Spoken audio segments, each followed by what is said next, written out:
Welcome to today's press briefing. On the stage, we have two doctors, Dr. Zhang Shokwan, Head of Communicable Disease Branch, Center for Health Protection, and Dr. Lau Ka-hin, Hospital Authority Chief Manager. Let's hear from Dr. Zhang on the COVID-19 update. Good afternoon. We recorded 364 PCR confirmed cases, including 53 from Hospital Authority, 37 from Public Health Laboratory Service of the Center for Health Protection, as well as 294 from private laboratories. And for RAT positive cases successfully registered on the online platform and confirmed via PCR, we recorded 450 as of last night. So the total tally for today is 814. Cumulatively, we recorded 1.206544 positive cases here since the beginning of the fifth wave. We recorded 106 imported cases. 64 of them were picked up at the airport, and 43 cases arrived on the 10th of June via 13 flights, and 27 other cases arriving on the 10th of June via 9 flights. 34 cases were picked up either in quarantine hotels or isolation facilities. 8 other cases were picked up after 7 days in quarantine. Among them, 7 are re-positive cases with high CT values. For the remaining case, the CT value is on the low side. It could be a local case. So we will conduct a genome sequencing. As for residential care homes, we have not recorded any new cases. For schools, this is a school holiday today, and still we received reports from 2 schools because of cases emerging during the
situation and provide the best help we can. And to make sure emergency and urgent services will not be affected, the vaccine pass arrangement does not apply to premises providing episodic or urgent treatments, including GOPCs, A&E department, the Chinese medicine clinics, training and research centers under the hospital authority.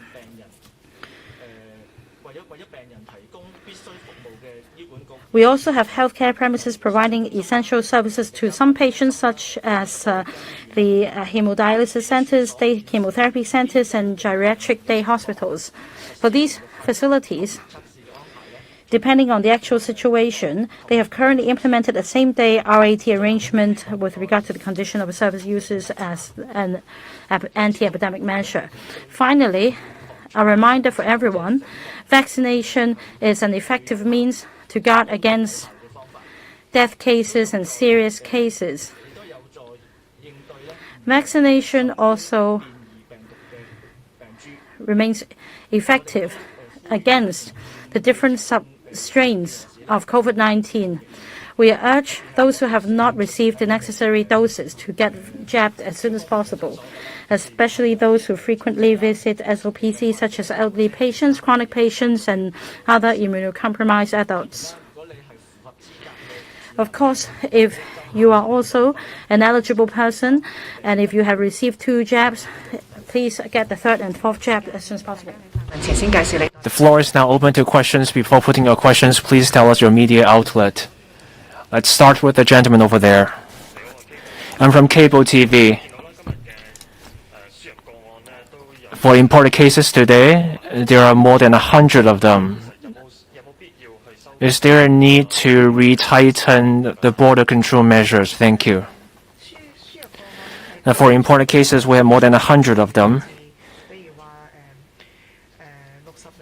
60 or so are picked up at the airport on the same day of arrival. The cases are from a number of different flights. It may have to do with many more flights arriving at Hong Kong. Next question, the gentleman over there.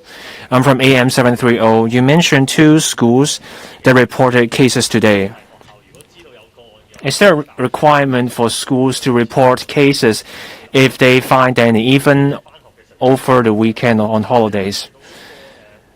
You mentioned this Poito Primary School. How many students in total are there in the class with an infected case?